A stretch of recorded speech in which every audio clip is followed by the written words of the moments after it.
Okay, so the next thing I wanted to show you guys was my ledgers, when I started.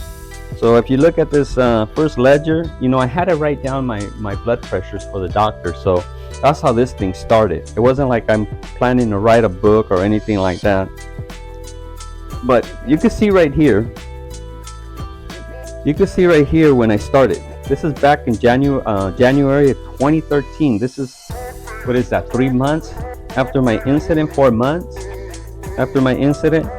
And like I was telling you guys, I really didn't start doing anything till probably December, maybe January, So at first, the first thing that I started doing was writing my blood pressure, and I would take it in the morning, in the afternoon, and then I check my weight. I always had to check my weight because I had to keep an eye on retaining liquid. That's what alerted me to something was going on, or my family alerted me that, hey, you're blowing up, something's going on.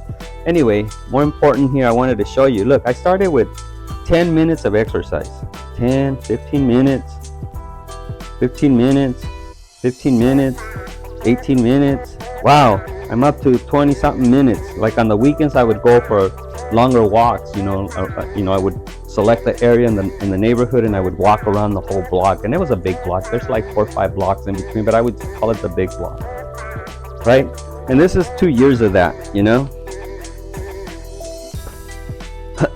And then 2015, started getting a little more confident and stuff like that. So I was just writing my blood pressure. And then I would also and I believe this year I was just running on the weekend, Saturday and Sunday. I would do 2 miles and 2 miles. So now I was starting to like get a little better. I would do a Thursday, and I would do a Saturday and Sunday,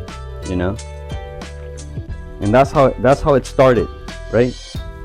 And then in 2016, 2017, I got onto this high intensity and turbo training. It was just a video that I found on YouTube. I went through a lot of them, but you could see that I was regularly doing it. I finally found a little groove where I was doing,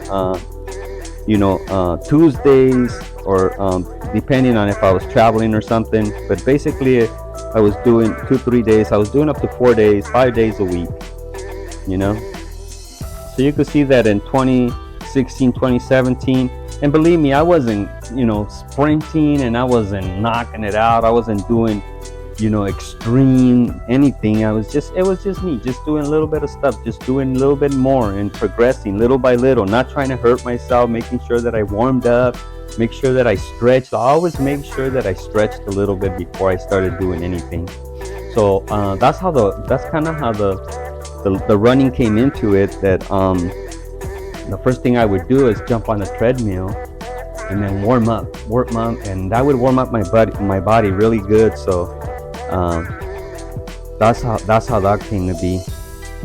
And you can see, and then I think after 27, going into 2018, 2019, then I think we had the walkers, that you add an app to your phone, and it would track everything for you. And that's how I was keeping track. So I wasn't writing everything down, and I was putting everything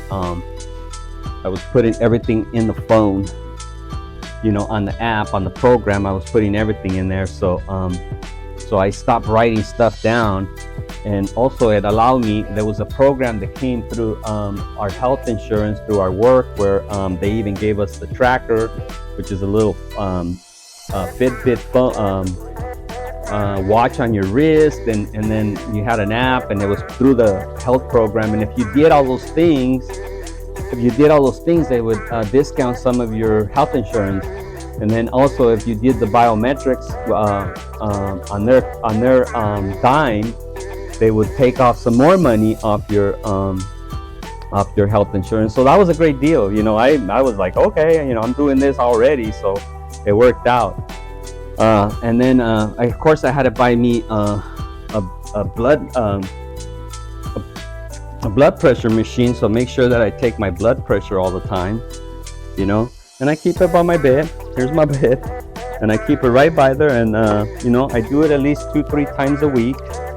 And it's just part of the life, part of the routine. It's something that I have to do, just like I had to do before this life started.